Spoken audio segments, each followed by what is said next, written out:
ஆனா உணர்ச்சி வசப்படுறதானே என் ஸ்ட்ரென்த். உணர்ச்சி வசப்படுறதான் என் ஸ்ட்ரென்த். அப்படின்னா உண்மையா இருக்குன்னு அர்த்தம். உள்ளத்தில் இருக்கிறது வெளியே வந்தாதான் அந்த உணர்ச்சி உங்களை வசப்படுத்துவதற்காக, என்னை உங்களிடம் வைப்பதற்காக வசமா வெளியே வருது. உணர்ச்சி வசம் என்னென்ன தப்பு?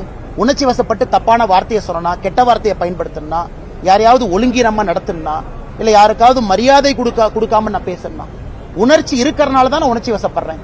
திமுக காரங்க உணர்ச்சி இல்லாம இருக்காங்க, அதனால உணர்ச்சி வசப்படல. அதற்கு எம்எல் குற்றச்சாட்டாக இதை வைத்தால் என்ன நியாயங்கண்ணா? அதே சி ஓட்டர்ல இன்னொன்னு சொல்லியிருக்கிறாங்களே, தேசிய ஜனநாயக கூட்டணி பிஜேபி இன்னைக்கு 21% வாக்கை தாண்டி தமிழகத்தில் இருக்குன்னு சி ஓட்டர் சொல்லியிருக்காங்க. இந்தியா டுடே சர்வேல 21வது இடத்துக்கு. இன்னைக்கு தமிழகத்தில் அதிகாரப்பூர்வமாக 2வது இடத்துக்கு நாங்க வந்துட்டோம்.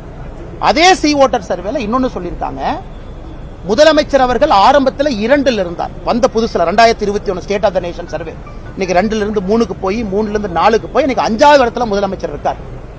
அந்த இந்தியாவுடைய state of the mood of the nation 2 முறை நடக்கணும். ஆகஸ்ட்ல நடக்கும், ஜனவரியில் நடக்கும். ஜனவரி 26, ஆகஸ்ட் 15 2 முறை நடத்துவாங்க வருஷத்துக்கு. இந்த ஆகஸ்ட் வரும்போது முதலமைச்சர் 10க்கு போயிருப்பார். அடுத்த ஜனவரி வரும்போது கடைசியா போயிருப்பார்.